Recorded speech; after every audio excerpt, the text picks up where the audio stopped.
الحمد لله نحمده ونستعينه ونستغفره ونعوذ بالله من شرور أنفسنا ومن سيئات أعمالنا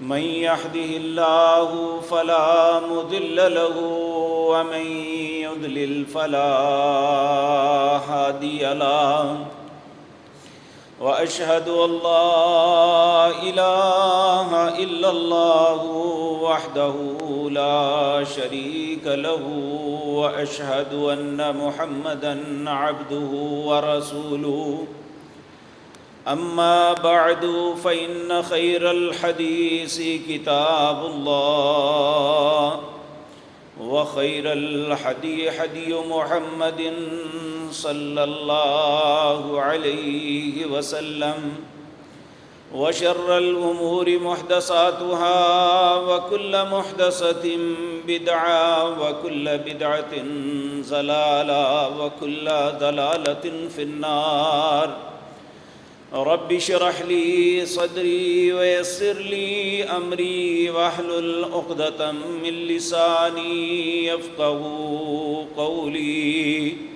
اللهم انفعنا بما علمتنا وعلمنا ما ينفعنا وزدنا علما رب أوزعني أن أشكر نعمتك التي أنعمت علي وعلى والدي وأن أعمل صالحا ترضاه وأصلح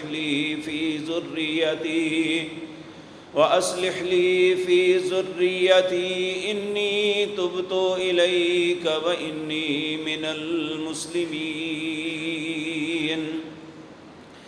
أعوذ بالله السميع العليم من الشيطان الرجيم بسم الله الرحمن الرحيم وَإِذِ ابْتَلَى إِبْرَاهِيمَ رَبُّهُ بِكَلِمَاتٍ فَأَتَمَّهُنَّ قَالَ إِنِّي جَاعِلُكَ لِلنَّاسِ إِمَامًا قال ومن ذريتي قال لا ينال عهد الظالمين.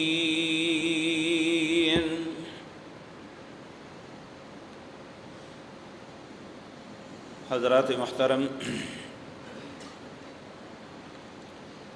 یہ دنیا کی زندگی آزمائشوں کا گھر ہے، خصوصاً وہ لوگ جو اپنے آپ کو مسلمان کہتے ہیں یا سمجھتے ہیں، انہیں یہ بات یاد رکھنی چاہیے کہ ہمارے نبی جناب محمد الرسول اللہ صلی اللہ علیہ وسلم نے ارشاد فرمایا الدنیا سجن المؤمن، جو ایماندار ہے اس کے لیے یہ دنیا قید خانہ ہے۔ جس طرح قید خانے کے اندر انسان کو جیل کے قوانین کے مطابق ہی اپنی ایکٹیویٹیز رکھنی پڑتی ہے، اپنے آپ کو محدود رکھنا پڑتا ہے، جہاں وہ لے جانا چاہیں جاتے ہیں، جہاں نہیں جانا چاہتے وہ نہیں ایک قدم بھی نہیں اٹھا سکتا، ان کے کھانے پینے کا بھی ایک شیڈول ہوتا ہے، اپنی مرضی سے کھا پی نہیں سکتا۔ بالکل ایماندار کے لیے آپ نے فرمایا الدنیا سجن المؤمن، دنیا مومن کے لیے ایک قید خانہ ہے، اور کائنات کے اندر جنت ایک ایسی جگہ ہے جہاں کوئی ممانعت نہیں ہے، جو من میں آتا ہے وَلَكُمْ فِيهَا مَا تَشْتَهِي أَنفُسُكُمْ وَلَكُمْ فِيهَا مَا تَدَّعُونَ، جو تمہارے نفس کی خواہش ہے وہ آپ کی پوری ہوگی، جو مانگو گے وہاں ملے گا۔ تو بعض لوگ اس دنیا کو جنت بنانے پہ تلے ہوئے ہیں، اسی لیے رسول اللہ صلی اللہ علیہ وسلم نے فرمایا مومن کے لیے تو قید خانہ ہے، لیکن کافر کے لیے جنت ہے، کیونکہ وہ اپنی خواہش، اپنی مرضی کے مطابق دنیا کی زندگی بسر کرتا ہے۔ لیکن یہ بات یاد رکھیں، جو آزمائش میں پورا اترتا ہے وہ تو دنیا اور آخرت میں کامیاب ٹھہرتا ہے۔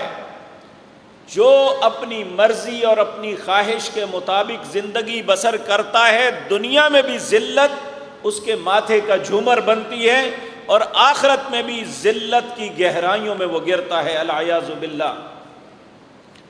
اس لیے کسی شخص کو یہ بات نہیں سمجھنی چاہیے کہ آزمائش آخر مسلمان پہ کیوں؟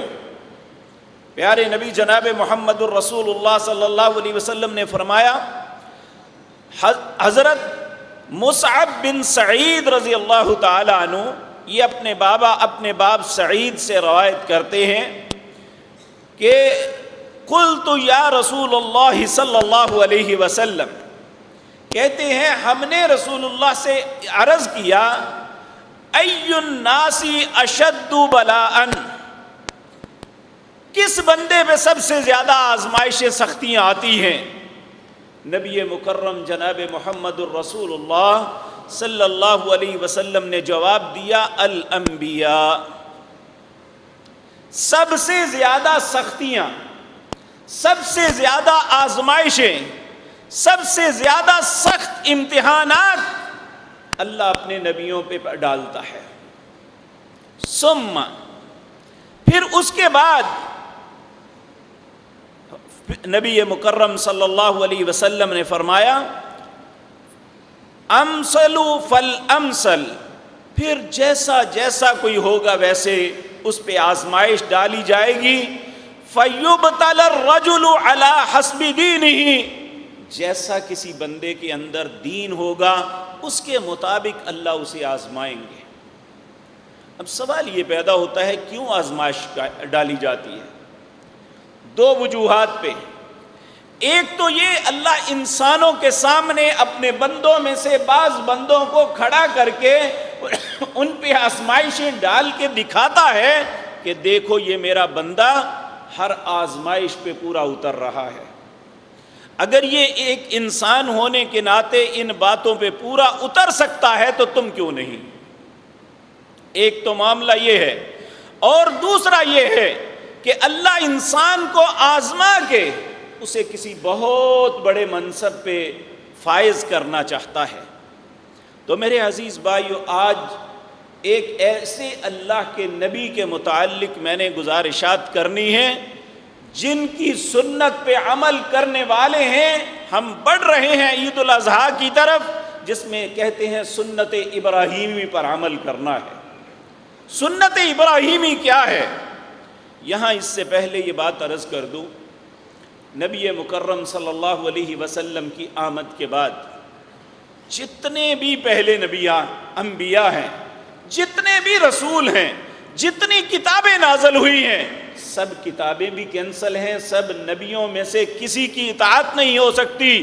لیکن قرآن عزیز کے اندر پہلے انبیاء میں سے ایک نبی کے متعلق اللہ نے ہمیں بھی حکم دیا ہے، قد کانت لکم اسوۃ حسنۃ فی ابراہیم۔ نبی مکرم کے متعلق فرمایا، لقد کان لکم فی رسول اللہ اسوۃ حسنہ، تمہارے لیے بہترین نمونہ ایک ہی ہے، وہ ہے محمد الرسول اللہ کی ذات صلی اللہ علیہ وسلم۔ لیکن اس کے ساتھ یہ بھی یاد رکھنا، پہلے انبیاء میں سے اگر کسی کا طریقہ تمہارے لیے اسوہ حسنہ ہے تو وہ صرف ابراہیم ہو سکتے ہیں اور کوئی نہیں ہے۔ نہ موسیٰ علیہ السلام اسوہ ہے، نہ عیسیٰ علیہ السلام اسوہ ہے۔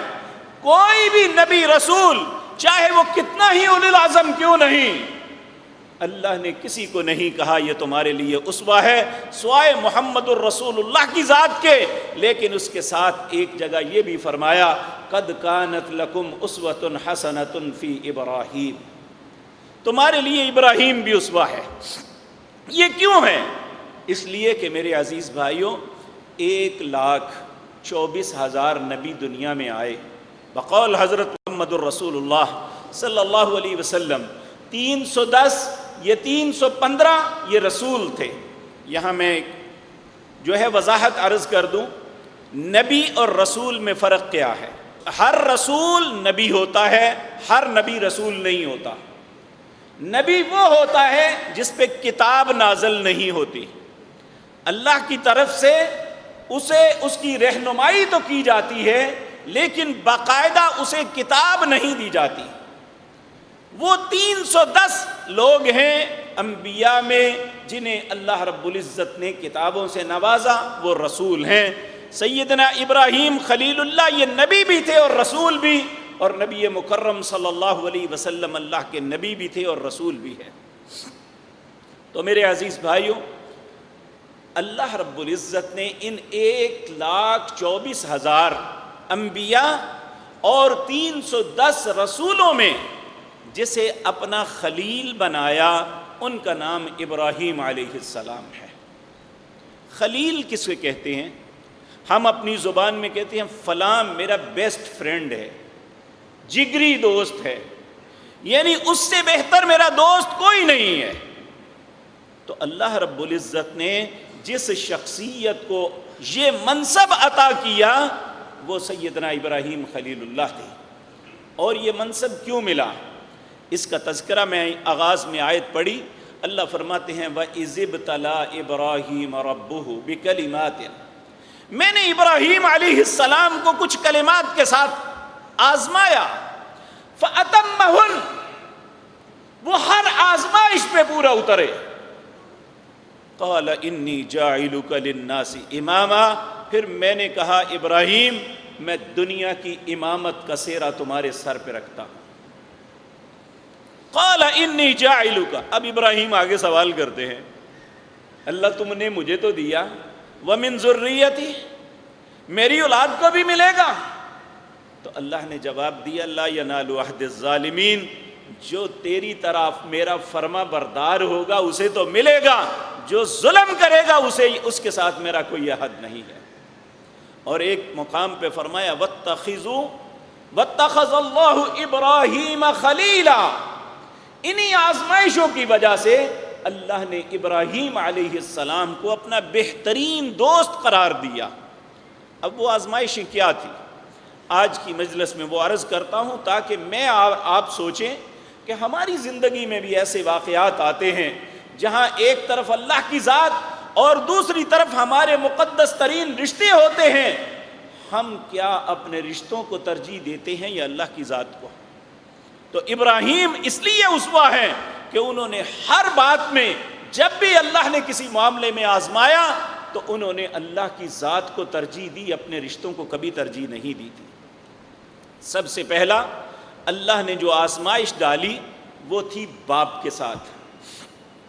یہاں یہ بات یاد رکھیں کہ یہ ایک فطرتی امر ہے، بچہ اگر اپنے باپ کے سامنے کوئی بات کرے نا تو چونکہ باپ کی عمر بھی زیادہ، اس کا تجربہ بھی زیادہ ہوتا ہے، اور یقینی بات ہے باپ دانا ہوتا ہے اولاد کی نسبت، تو اس لیے جب بچہ باپ سے بات کرتا ہے بے شک وہ معقول کیوں نہ ہو، اس کی انا نہیں چاہتی کہ یہ چھوٹا ہو کے مجھے یہ کہے، جو میں سوچتا ہوں وہ ٹھیک ہے۔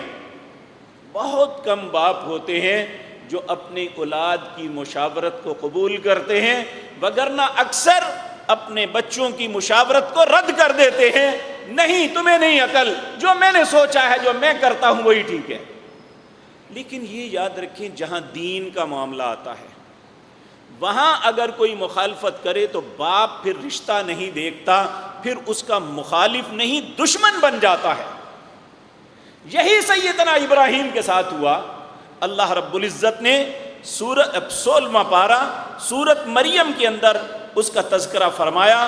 اللہ رب العزت فرماتے ہیں وَاذْكُرْ فِي الْكِتَابِ ابراہیم، اس کتاب کے اندر جو اللہ نے اپنے آخری نبی جناب محمد الرسول اللہ پہ نازل کی جس کا نام قرآن ہے، اللہ فرماتے ہیں اس میں ذکر کرو میرے بندے ابراہیم کا، اِنَّهُ كَانَ صِدِّيقًا نَبِيًّا، وہ میرا بڑا ہی سچا نبی تھا، اس نے کبھی سچ کے علاوہ کوئی بات نہیں کی تھی، بہت سچا تھا۔ اذ قال لأبیہ، جب اس نے اپنے باپ سے کہا یا ابتی، یا ابتی یہ عربی زبان میں بڑے پیار کا بڑا میٹھا سا لفظ ہے، اے میرے پیارے ابا، یا ابتی، آگے سمجھانے کے لیے کہتے ہیں لم تعبدو، آپ کس کی عبادت کر رہے ہیں؟ ما لا يسمع ولا يبصر ولا يغني عنك شيئا، کس کی آپ عبادت کرتے ہیں جو نہ سن سکتا ہے، نہ دیکھ سکتا ہے، نہ آپ کے کسی معاملے میں آپ کی معاونت کر سکتا ہے، کچھ بھی نہیں کر سکتا، آپ اسے اپنا خدا سمجھ رہے ہیں؟ اب یہ دیکھیں کتنا احترام اور الفاظ کا کتنا خوبصورت چناؤ تھا، جس کے اندر باپ کے متعلق ذرہ برابر بھی ایسا لفظ نہیں تھا جس کے اندر یہ کہا جا سکتا کہ یہ بدتمیزی کی گئی ہے، یہ الفاظ کا چناؤ درست نہیں کیا گیا۔ یہی کہا یا ابتی، اے میرے پیارے ابا جی، لم تعبدو، آپ کس کی عبادت کر رہے ہیں؟ ما لا يسمع ولا يبصر ولا يغني عنك شيئا، جو نہ دیکھ سکتا ہے، جو نہ سن سکتا ہے، جو نہ آپ کی مدد کر سکتا ہے، جو آپ کا کچھ نہ سنوار سکتا ہے، نہ بگاڑ سکتا ہے، آپ اس کی کیوں عبادت کرتے ہیں؟ باپ نے سن لیا، پھر آپ نے فرمایا یا ابتی، اے میرے پیارے ابا، انی قد جاءنی من العلم ما لم یأتک، میری بات کا برا نہ ماننا، کیونکہ مجھے جو اللہ نے علم دیا ہے وہ آپ کے پاس نہیں ہے۔ آپ کے پاس علم کیا تھا؟ کہ اس کائنات کا بنانے والا صرف اللہ ہے، اس کائنات کے اندر تصرف بھی صرف اللہ کا ہے، اس کائنات کی بگڑی بنانے والا سنوارنے والا بھی صرف اللہ ہے۔ یہ باتیں باپ کو نہیں پتا تھا، وہ سمجھتا تھا یہ لات و منات، عزا، یہ ود، سوا، یغوث، یعوق، جنہیں بت بنا کے ہم پوج رہے ہیں، حقیقتاً دنیا کے اندر یہی تصرف کرتے ہیں۔ یہ علم ابراہیم کے باپ کو نہیں تھا، اللہ نے سیدنا ابراہیم کو یہ علم دیا کہ اس کائنات کو بنانے والا اللہ ہے اور اس کائنات کو چلانے والا بھی اللہ ہے۔ فاطر السماوات والارض، زمین و آسمان کی ہر چیز کو بنانے والا اللہ ہے، زمین و آسمان کی ہر چیز پہ بادشاہت اللہ کی ہے، وَهُوَ عَلَى كُلِّ شَيْءٍ قَدِيرٌ، ہر چیز پہ قدرت بھی اللہ رکھتے ہیں۔ کہا جو مجھے علم ہے یہ آپ کو نہیں ہے۔ یا ابتی انی قد جاءنی من العلم، پہلے سے نہیں تھا، مجھے یہ علم اب ملا ہے۔ جاءنی من العلم، یہ علم جو مجھے دیا گیا ہے، ما لم یاتک، یہ آپ کو نہیں دیا گیا، اس لیے فاتبعنی، جو میں کہتا ہوں آپ میری بات مان لیں، یا میری بات کا معقول جواب دیں یا میری بات مان لیں۔ فاتبعنی اہدک صراطا سویا، اگر میری بات مان لیں گے تو آپ بھی سیدھے رستے پہ آ جائیں گے۔ پھر کہنے لگے یا ابتی لا تعبد الشیطان، آپ اس بت کو نہیں پوج رہے، حقیقتاً آپ شیطان کو پوج رہے ہیں۔ جب اللہ کے علاوہ کسی کے سامنے جھکا جائے، کسی کی عبادت کی جائے، کسی سے مانگا جائے، تو حقیقتاً وہ اس شخصیت سے نہیں، شیطان سے مانگا جا رہا ہے، کیونکہ اللہ کی ذات کے علاوہ کوئی یہ سارا کام کر ہی نہیں سکتا، اس رستے پہ چلاتا ہی شیطان ہے۔ اس لیے کہا یا ابت لا تعبد الشیطان ان الشیطان کان للرحمن عصیا، یہ اس لیے کہ شیطان اپنے رب رحمان کا نافرمان ہے۔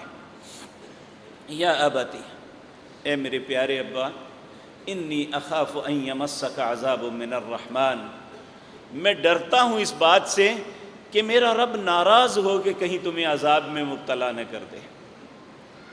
فتکون للشیطان ولیا، اور شیطان تیری کوئی مدد نہیں کرے گا، اس وقت تیرا کچھ بھی نہیں سنوار سکے گا جب اللہ کا عذاب آیا۔ اب یہ باتیں اتنی معقول تھی، اتنی ادب کے ساتھ ادا کی گئی تھی، لیکن اس کے باوجود یہ بات یاد رکھیں، جب کسی کے مقدر میں ہدایت نہیں نہ ہوتی، وہ ہمیشہ برا بولتا ہے، الٹا بولتا ہے۔ ابراہیم کے باپ، بیٹا تو باپ کا احترام ملحوظ خاطر رکھ رہا ہے، لیکن چونکہ اس کے مذہب پہ زد آ رہی ہے، اس نے بیٹے کا احترام نہیں کیا، اس نے بیٹے کی شفقت کو نہیں دیکھا، اس نے یہ نہیں دیکھا کہ یہ میری اولاد ہے اور میرا بیٹا کہیں برباد نہ ہو جائے، الٹا کہنے لگا قال اراغب انت عن آلہتی یا ابراہیم، اے ابراہیم میرے اور میرے خداؤں کے درمیان سے تم ہٹ جاؤ، خبردار بات کی، اراغب انت عن آلہتی یا ابراہیم لئن لم تنتہی لارجمنک واہجرنی ملیا، اگر تو باز نہ آیا تو میں پتھر مار مار کے تمہیں مار دوں گا، لارجمنک واہجرنی ملیا۔ اب یہ بھی جوان ہو گئے تھے، جس طرح ہم اپنی جوانی کے زوم میں اپنے ماں باپ کے سامنے کھڑے ہو جاتے ہیں، انہیں کہتے ہیں تیری ایسی تیسی، تو کون ہو میں منو مارن والا، منو کڈن والا؟ نہیں، انبیاء کا طریقہ کیا ہے؟ سارا کچھ ہونے کے باوجود باپ کی بدتمیزی نہیں کی، کہا قال سلام علیک، اچھا بابا آپ مجھے نہیں رکھنا چاہتے، مجھے نکال دینا چاہتے ہیں، میری بات کو تسلیم نہیں کرنا چاہتے، تو اچھا پھر قال سلام علیک، میں تمہیں سلام کہتا ہوں، سأستغفر لک ربی، ان قریب میں رب سے تیرے لیے استغفار کروں گا، انہ کان بی حفیہ، اور وہ میرے اوپر بڑی شفقت کرنے والا ہے۔ اب یہاں یہ پہلا کلیش تھا بیٹے اور باپ کے درمیان، جب باپ کی اشد ضرورت ہوتی ہے اولاد کو کہ اب میں جوان ہو گیا ہوں، میرا بابا مجھے سٹینڈ کرے گا، مجھے کسی کام پہ لگائے گا اور میں اپنی زندگی اچھے طریقے سے بسر کروں گا، ایسے حالات میں اللہ رب العزت ایک طرف اور باپ ایک طرف، سیدنا ابراہیم اس آزمائش پہ پورا اترے، گھر چھوڑ دیا، باپ سے الگ ہو گئے، لیکن انتہائی ادب و احترام کے ساتھ، اور یہ کہہ کے الگ ہوئے کہ قال سلام علیک سأستغفر لک ربی۔ تو یہ پہلی آزمائش تھی جو آپ کے ساتھ ہوئی۔ اب دوسری آزمائش آتی ہے قوم کے ساتھ، پوری قوم ایک بات پہ متفق ہے اور یہ قوم کے سامنے دعوت دیتے ہیں۔ 17واں پارہ سورۃ الانبیاء، اللہ رب العزت نے فرماتے ہیں وَلَقَدْ آتَيْنَا إِبْرَاهِيمَ رُشْدَهُ مِنْ قَبْلُ وَكُنَّا بِهِ عَالِمِينَ إِذْ قَالَ لِأَبِيهِ وَقَوْمِهِ مَا هَٰذِهِ التَّمَاثِيلُ الَّتِي أَنْتُمْ لَهَا عَاقِفُونَ۔ اللہ فرماتے ہیں ہم نے ابراہیم علیہ السلام کو رشد، ہدایت کا رستہ دیا تھا، من قبل وَكُنَّا بِهِ عَالِمِينَ، وہ بات بتائی جو پہلے لوگوں کو نہیں پتا تھا۔ اذ قال لأبیہ وقومہ، جب انہوں نے اپنے باپ اور اپنی قوم سے کہا ما هذه التماثیل التي انتم لها عاکفون، یہ تماثیل کہتے ہیں کسی چیز کی تصویر بنانی۔ یہاں یہ بات یاد رکھیں کہ یہ جن بتوں کو پوجتے تھے حقیقتاً یہ بت نہیں تھے، یہ انسانوں کی سکیچ بنائے ہوئے تھے، ان کے سٹیچو بنائے ہوئے تھے۔ سب سے پہلے اللہ کے علاوہ جن کی عبادت کی گئی وہ قوم نوح میں 5 لوگ تھے، ود، سوا، یغوث، یعوق، نصر۔ اسی طرح عرب کے لوگ جن بتوں کو پوجتے تھے وہ لات، منات، عزا، ہبل، یہ سارے کے سارے اپنے وقت کے اچھے انسان تھے، تو ان کے سٹیچو بنائے ہوئے تھے انہوں نے تاکہ ان کی عبادت ہو۔ حقیقتاً یہ جو دھوکہ دیا جاتا ہے نا، جی وہ پتھروں کو پوجتے تھے۔ آپ دیکھیں ہمارے پڑوس میں ہندو، راما، کرشنا اور یہ جتنے بھی نام ہیں جن کی مورتیاں بنائی ہوئی ہیں، یہ بھی انسان تھے اور ان کے بقول اپنے معاشرے کے اندر بہت اچھے تھے۔ تو اس لیے یہ بات یاد رکھیں، یہ جو مورتیاں بنا کے بھی پوجی جاتی ہیں حقیقتاً یہ پتھروں کو نہیں پوجتے، ان کے پیچھے وہ چیز ہے کہ یہ حقیقتاً ان کی سٹیچو بنائے ہوئے ہیں، ان کی سکیچ بنائے ہوئے ہیں۔ تماثیل کہتے ہیں تصویر کو یا کسی چیز کا سٹیچو بنانا اسی طرح کا جس طرح وہ تھا۔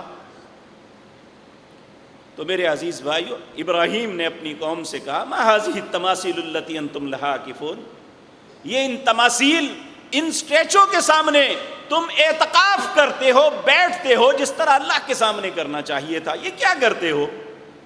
انہوں نے آگے سے جواب دیا قالوا وجدنا آباءنا لها عابدین، ہم نے اپنے آباء کو ان کی عبادت کرتے ہوئے پایا، اس لیے کر رہے ہیں، دلیل کوئی نہیں یاد۔ اور ہر زمانے میں یہ بات یاد رکھیں، جب بھی کوئی شخص یہ بات کہتا ہے نا انا وجدنا آباءنا، میں وہی کروں گا جو میرے ماں باپ کرتے تھے، تو وہ پاگل ہے، اس کے پاس دلیل نہیں ہے۔ ہمیشہ کفار نے یہی بات کہی، جب بھی انبیاء نے دعوت توحید دی ان لوگوں نے یہی کہا۔ اب دیکھ لیں ابراہیم علیہ السلام نے انہیں کہا انتم لہا عاکفون، تم ان کا اعتکاف کیوں کرتے ہو؟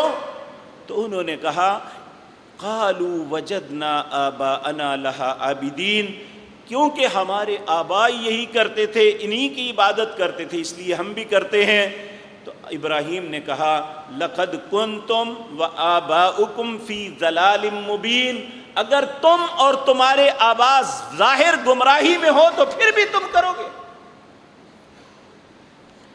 قال بل ربکم رب السماوات والارض الذی فطرہن، بلکہ تمہارا رب جو زمین و آسمان کا رب ہے، جس نے انہیں پیدا کیا ہے، وَأَنَا عَلَىٰ ذَلِكُم مِّنَ الشَّاهِدِينَ، میں اس بات پہ شہادت دیتا ہوں کہ اس کائنات کا رب صرف اللہ ہے۔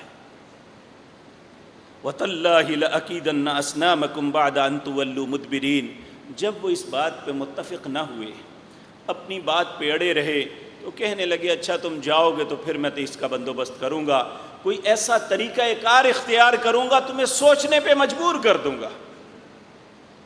پھر قوم کا ایک میلہ لگتا تھا، سالانہ میلہ ہوتا تھا جس میں سارے لوگ جاتے تھے۔ اور یہ بات یاد رکھیں، کسی بھی مذہب کے اندر جو آسمانی مذہب ہے اس کے اندر میلے ٹھیلے ان لہو و لعب کی کوئی گنجائش نہیں ہے۔ کبھی کسی نبی نے کسی میلے میں شرکت نہیں کی۔ آج جسے دین بنا کے پیش کیا جا رہا ہے، حقیقتاً یہ دین نہیں، یہ دین کے مقابلے میں ایک پیرلر نظام بنایا گیا تھا جسے خانقاہی نظام کہتے ہیں۔ یہ سارے میلے ٹھیلے اس کی زینت ہے۔ کسی نبی نے کبھی کسی میلے میں شرکت نہیں کی، بلکہ رسول اللہ صلی اللہ علیہ وسلم عکاظ کے بازار میں، سوق العرب میں اس وقت جایا کرتے تھے جب حجاج مینا کے اندر آتے تھے تاکہ انہیں دعوت دی جائے۔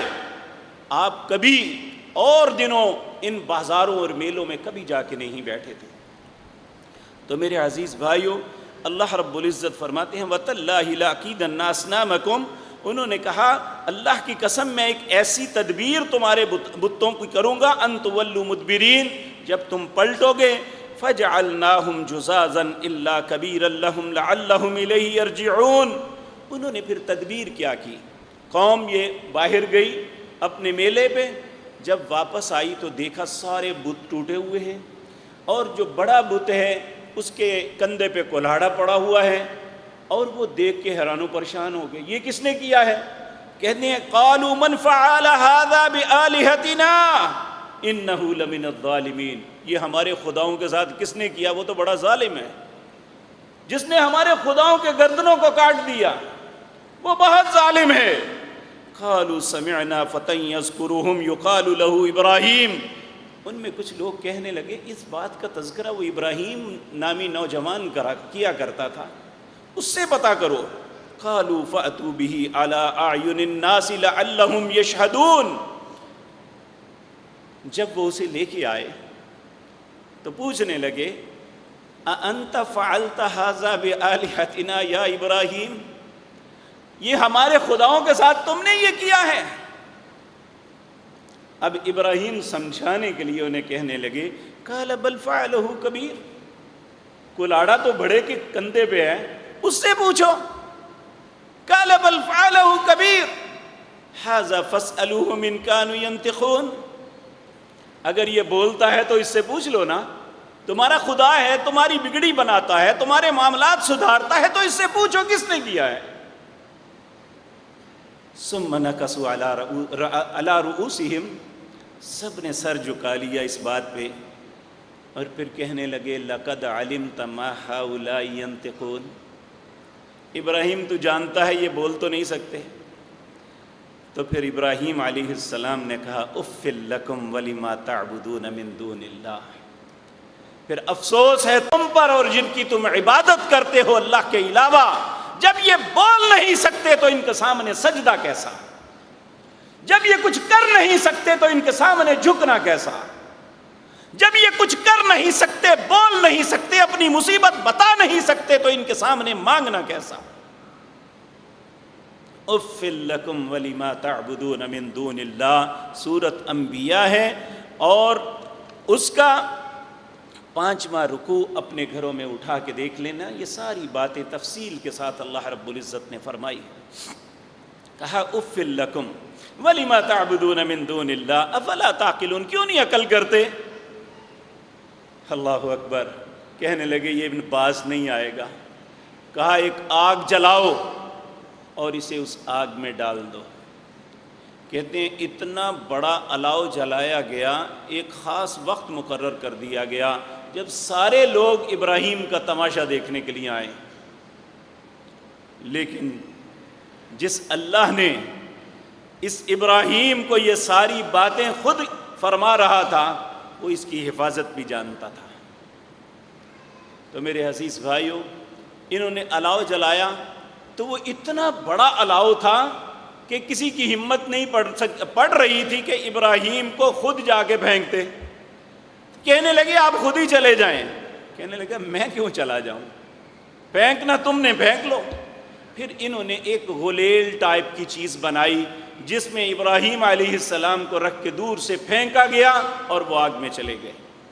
نبی مکرم صلی اللہ علیہ وسلم فرماتے ہیں جس وقت وہ غلیل سے نکل کے آگ کی طرف جا رہے تھے، اس وقت ان کی زبان پہ یہ الفاظ تھے، حسبی اللہ لا الہ الا ہو علیہ توکلت وہو رب العرش العظیم، میرے لیے اللہ کافی ہے، اس کے علاوہ میرا کوئی الہ نہیں، میرا بھروسہ اسی پہ ہے، وہو رب العرش العظیم، جو عرش عظیم کا رب ہے۔ پیارے نبی جناب محمد الرسول اللہ نے فرمایا کہ جب کوئی انسان صبح کے وقت 7 مرتبہ یہ پڑھ لیتا ہے، شام کے وقت 7 مرتبہ پڑھ لیتا ہے، اللہ دنیا اور آخرت کی ہر پریشانی سے اسے نجات عطا کر دیتے ہیں۔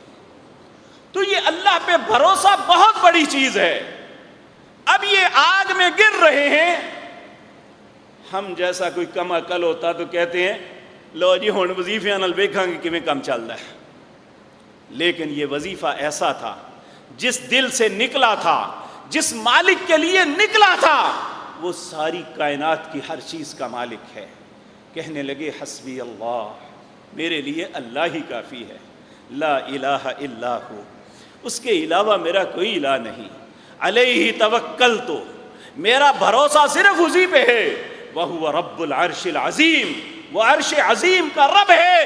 رب نے بات کو سن لیا، یہ آگ میں گر رہے تھے، اللہ نے عرشوں پہ حکم دیا، آگ تجھے جلانے کی قوت میں نے دی ہے، یا نار رکونی بردن و سلاما علی ابراہیم، اے آگ تیرا کام جلانا ہے، سب کو جلا، لیکن جس نے مجھ پہ بھروسہ کیا ہے اسے نہ جلانا۔ جو میرا نام لے کے تیرے اندر گرایا جا رہا ہے، یہ نہیں کہا آگ تو سب پہ ٹھنڈی ہو جا، سب کے لیے اس کی تپش اسی طرح تھی، سب کو جلانے کی قوت اسی طرح تھی، لیکن ایک بندے کے لیے اللہ نے کہا یا نار کونی بردن و سلاما علی ابراہیم، اے آگ ابراہیم کے لیے ٹھنڈی ہو جا، اتنی نہیں کہ انہیں تکلیف ہو، بلکہ وسلامن، سلامتی والی بن جا۔ جو اللہ کے لیے آزمائش پہ پورا اترتا ہے، استقامت اختیار کرتا ہے، اللہ رب العزت اسے نہ صرف بچا لیتے ہیں بلکہ دنیا کے سامنے عزت عطا کرتے ہیں۔ آگ میں گر گئے، قوم اب تماشا دیکھ رہی ہے کہ ابراہیم کوئلہ بن گئے ہوں گے، یہ آگ میں ایسے بیٹھے ہیں جیسے اپنے گھر میں بیٹھے ہوئے تھے۔ آگ بجھ جاتی ہے، جب آگے جا کے دیکھتے ہیں کہ دیکھیں ابراہیم کا کیا حشر ہوا، تو وہ زندہ سلامت باہر آ رہے ہیں، لیکن جب دلوں پہ تالے لگ جائیں پھر ہدایت کوئی نہیں دے سکتا۔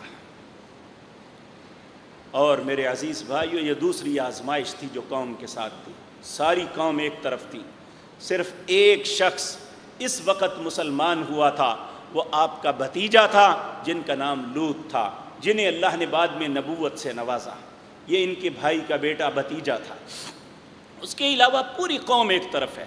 تو اللہ رب العزت نے یہ نہیں کہا تھا، زیادہ لوگ جو ہیں ان کی حیثیت کو نہیں گنا تھا، کہا ان ابراہیم کان امۃ واحدہ، میرے لیے اکیلا ابراہیم امت ہے، ان سارے لوگوں کی میرے سامنے کوئی حیثیت نہیں۔ میں تو یہ دیکھتا ہوں میرے لیے کون کیا کرتا ہے، میرا وہ ہے جو میری ہر آزمائش پہ پورا اترتا ہے۔ اللہ ہمارا نصیب بھی ایسا کر دے۔ میرے بھائیو، پھر تیسرا وقت کے حکمران کے ساتھ کلیش ہوتا ہے۔ تیسرا پارہ ہے، اس کا دوسرا رکوع ہے۔ اللہ رب العزت فرماتے ہیں کہ بادشاہ کے دربار میں پیش کیا گیا۔ بادشاہ نے اس کے ساتھ ایک مناظرہ کرنے کی ٹھانی کہ یہ میرے سامنے کیسے بولے گا۔ بادشاہوں کے دماغوں میں بڑی خرابی ہوتی ہے، ان کے دماغوں کے اندر تکبر ہوتا ہے، یہ اپنے تکبر میں بہت سے غلط فیصلے کرتے ہیں۔ اس نے بھی یہ سوچا کہ میرے سامنے کون بولے گا، آج میں حاکم ہوں، یہ محکوم ہے، یہ رعایا ہے، میں حکمران ہوں، میرے سامنے اس کی کیا حیثیت ہے۔ ابراہیم کو لایا گیا اور اللہ رب العزت فرماتے ہیں میرا بندہ یہ دیکھو میرے لیے جھگڑ رہا ہے۔ الم تر الی الذی حاج ابراہیم فی ربہ ان آتاہ اللہ الملک اذ قال ابراہیم ربی الذی یحیی ویمیت قال انا احیی وامیت قال ابراہیم فإن اللہ یأتی بالشمس من المشرق فأت بها من المغرب فبہت الذی کفر واللہ لا یہدی القوم الظالمین۔ سیدنا ابراہیم علیہ السلام اس کے دربار میں پیش کیے جاتے ہیں تو وہ جھگڑنا شروع کر دیتا ہے۔ کہتے ہیں تیرا رب ہے کیڑا، بتا تو صحیح کون ہے تیرا رب۔ تو ابراہیم علیہ السلام کہنے لگے ربی الذی یحیی و یمیت، میرا رب وہ ہے جو زندہ کرتا اور مارتا ہے۔ اب اس پاگل کے دماغ میں یہ بات نہ آئی کہ یہ کیا رہے ہیں، کہنے لگا یہ تو میں بھی کر سکتا ہوں۔ آپ نے فرمایا کیسے؟ ایک شخص جس نے کچھ نہیں کیا تھا اسے پکڑ کے قتل کر دیا، کہنے لگا دیکھو مار دیا نا، اور جو موت کی سزا کا منتظر تھا اسے چھوڑ دیا، کہنے لگا دیکھو اسے میں نے زندہ کر دیا اور اسے مار دیا۔ ابراہیم علیہ السلام نے کہا یہ ایسے نہیں سمجھ آئے گی، پھر کہا ان اللہ یاتی فإن اللہ یاتی بالشمس من المشرق فأتی بها من المغرب۔ اچھا یہ بندے تو تیرے ہاتھ میں تھے، میرا رب روزانہ سورج کو مشرق سے نکالتا ہے تو مغرب سے لے آؤ، میں تمہیں رب مان لیتا ہوں۔ فبہت الذی کفر، اب کافر شرمندہ ہو کے چہرہ جھکا لیا۔ لیکن میرے بھائیوں، کفر جو ہے یہ کبھی بھی ہار نہیں مانتا۔ انہوں نے اپنی قوت اور طاقت کے بلبوتے پہ مجبور کر دیا کہ ابراہیم علیہ السلام یہ ملک چھوڑ دے۔ یہ عراق کے اندر ایک بہت بڑا شہر تھا اس کے اندر ابراہیم پیدا ہوئے، اور یہ تینوں کلیش جو ہیں باپ کے ساتھ، قوم کے ساتھ، حاکم کے ساتھ، وہ میں ہوا۔ پھر اللہ رب العزت نے فیصلہ فرمایا یہ آپ یہاں سے ہجرت کر جائیں، اور آپ کی ہجرت یہاں سے اللہ رب العزت نے کروائی بیت المقدس کی طرف۔ اور یہ سفر بھی ایک انتہائی کٹن تھا، بڑا مشکل سفر۔ جب یہ مصر سے گزر رہے تھے، مصر کا بادشاہ بڑا خبیث آدمی تھا۔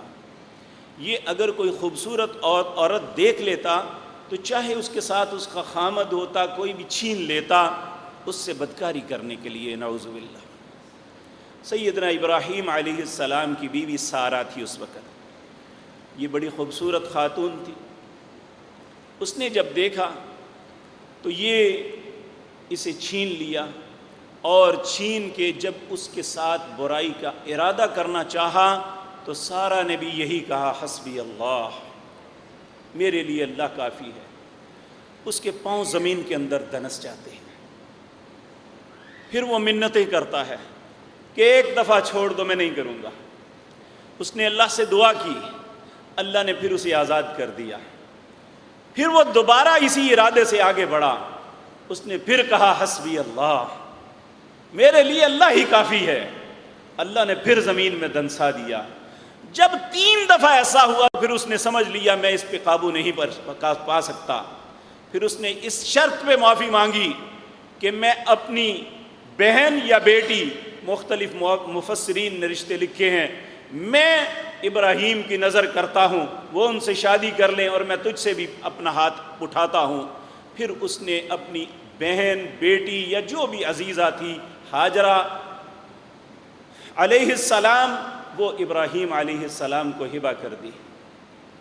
تو میرے عزیز بھائیوں، اب ابراہیم علیہ السلام یہاں سے ہجرت کر کے وہاں پہنچے بیت المقدس میں، وہاں اللہ نے آپ کو بیٹا عطا کیا۔ اس وقت آپ کی عمر مبارک 85 سال یا 86 سال ہو چکی تھی،